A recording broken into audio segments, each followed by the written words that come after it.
That is the compromise that the regulators and the lawmakers made in passing this law and getting rid of this accredited investor test. Yeah, we're going to open it up to everybody, but in some sense, they're saying they're trying to save you from yourself, which I don't necessarily agree with, but that's the law.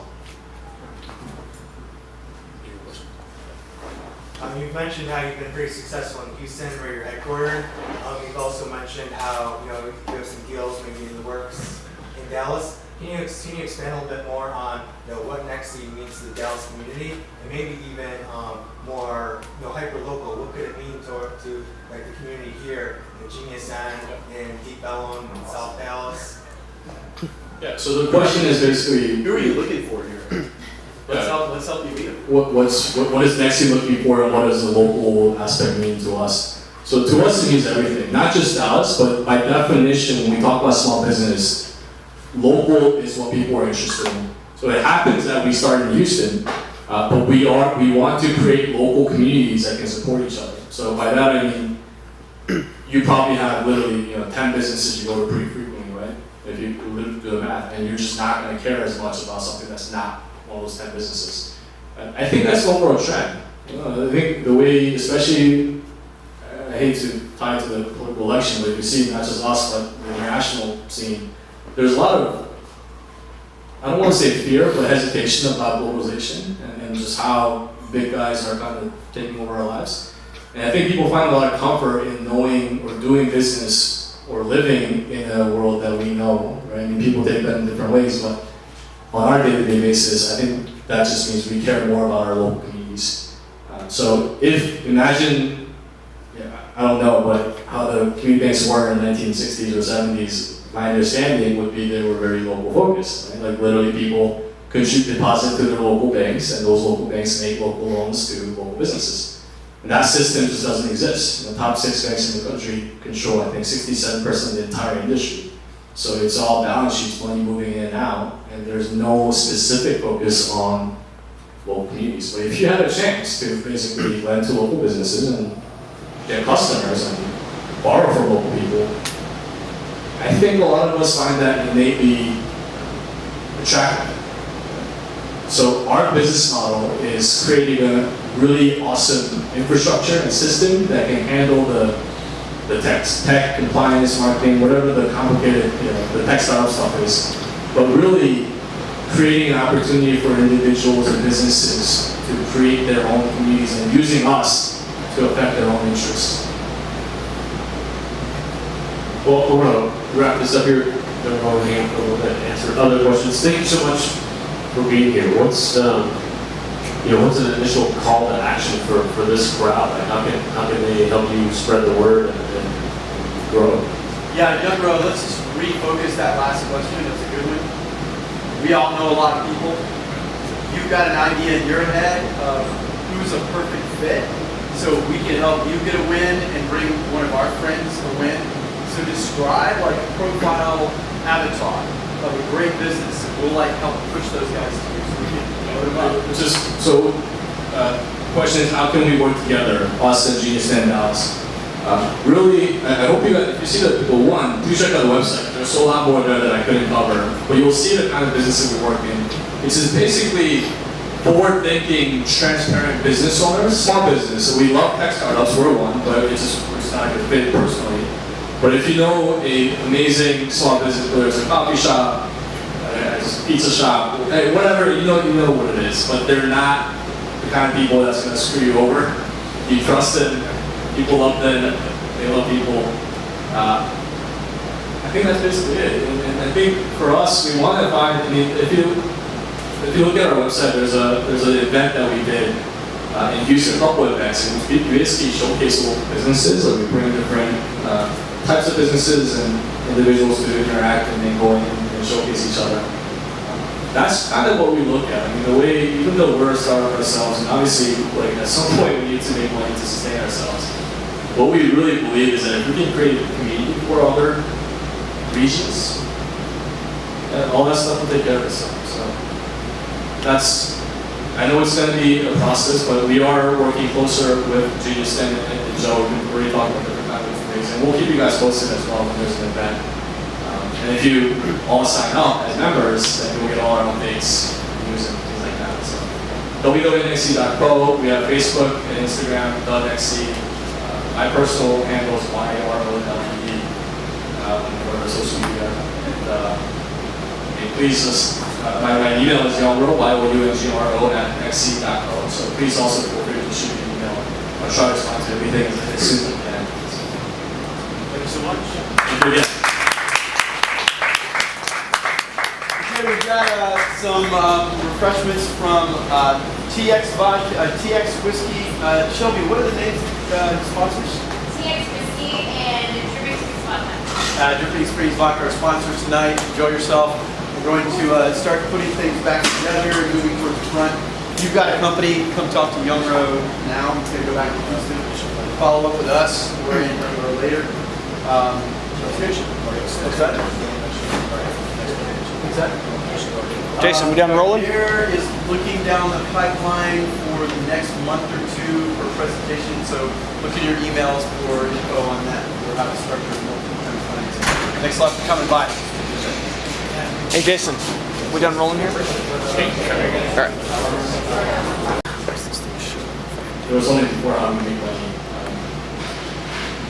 How do you target successful companies? So question is, how do we target successful companies? And there's no way to do that for certain, right? I mean, at the end of the day, we're still betting on people as much as any equity investors and tech startups.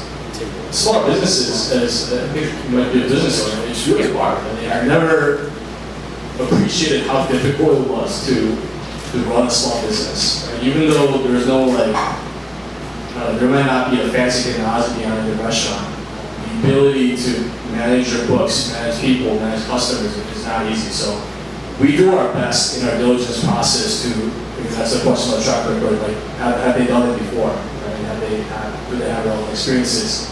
If it's existing business, we review their books. So businesses have to apply, give us their financials, give us tax forms, give us their expense structure, and expand their cap table. So we can at least make a reasonable estimate on how they will perform. And again, we focus on debt. So it is a more simple question because it comes down to can you pay this off in the next 2 to 3 years from now?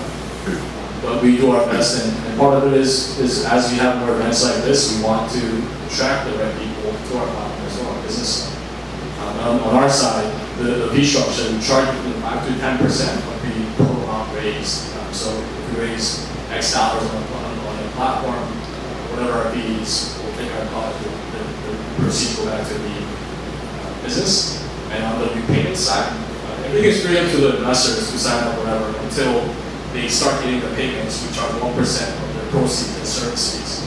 That's to basically maintain the financial accounts. So we have not only it's not just like you just put money, we have a back-end infrastructure with a partner bank where you create a Nextseed account, just like an e-trade fidelity. It's an FDIC insured bank account really.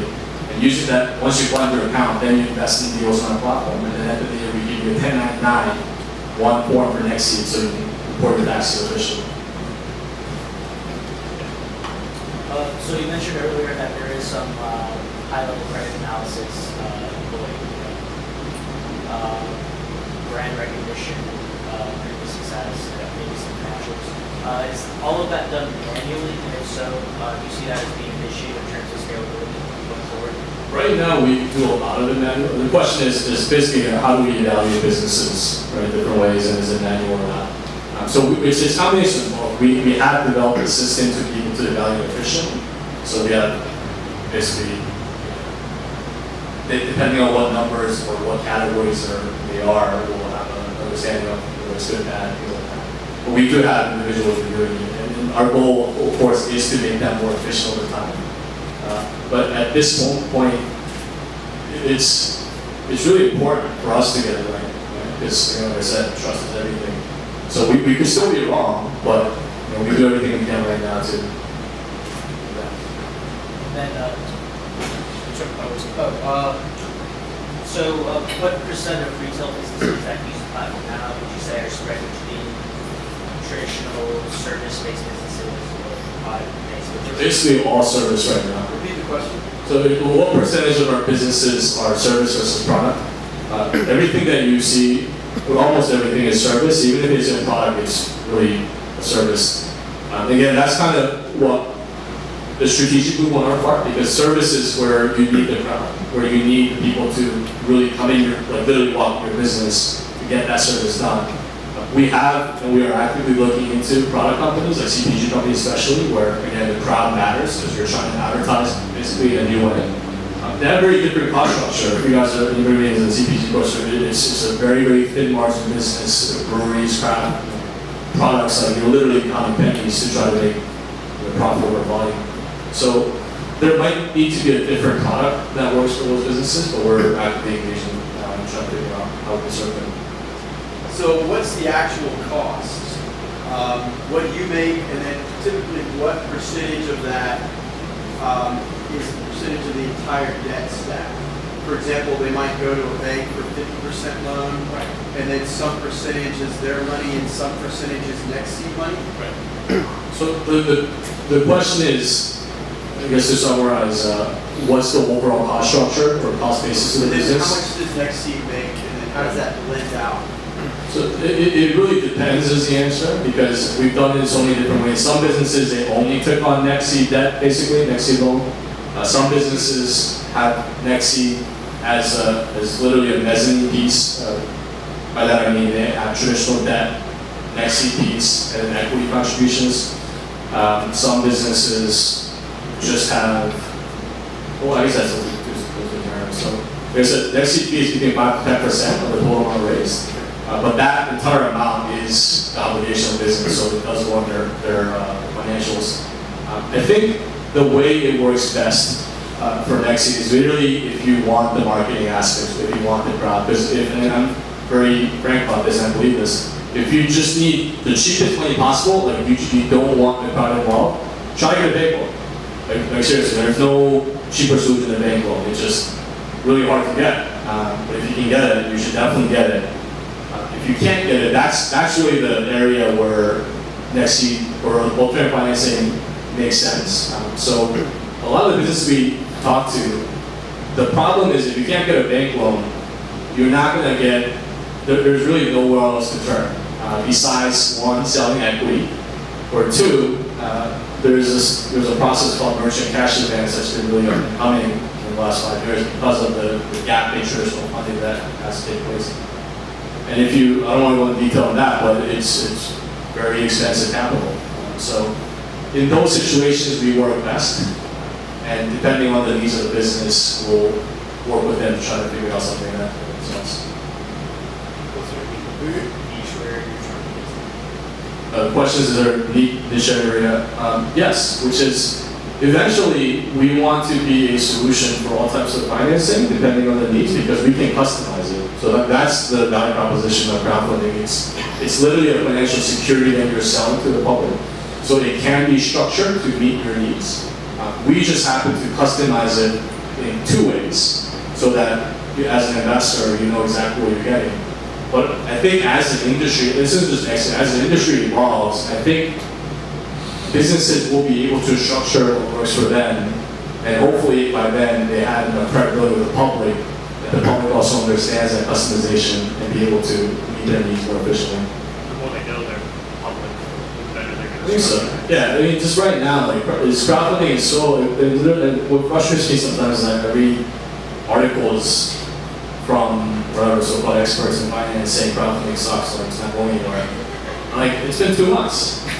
So, I'm sorry it's not $1 billion right now, but I think it will be soon. So, it's just going to be an education process. And it's just a matter of like who's interested. And I think the one thing that does encourage me, and this is not just crowdfunding, but the startup cycle generally, like the best advice I got when I started was don't measure progress by hard metrics, because it's so hard.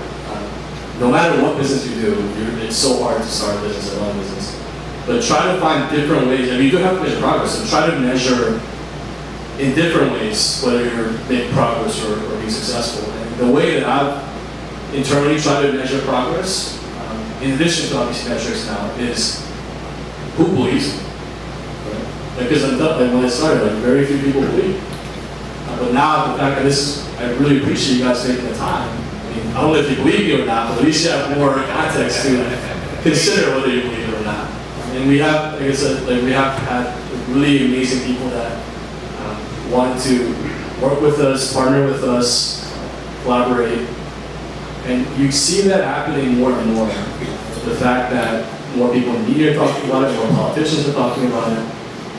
And that's a sign that whatever I'm doing isn't like Youngro's creation that I'm making. No, it's not. It's already happening in the world.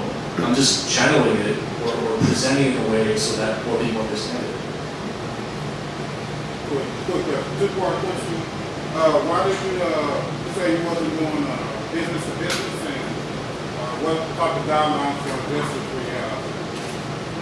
So we'll say The business to business? Yeah. You say you were avoiding that, or you're not doing that through the Nextseed? Yeah, and what was the second question? The second question, what kind of guidelines for your investors will you have? Investors guidelines. Yeah.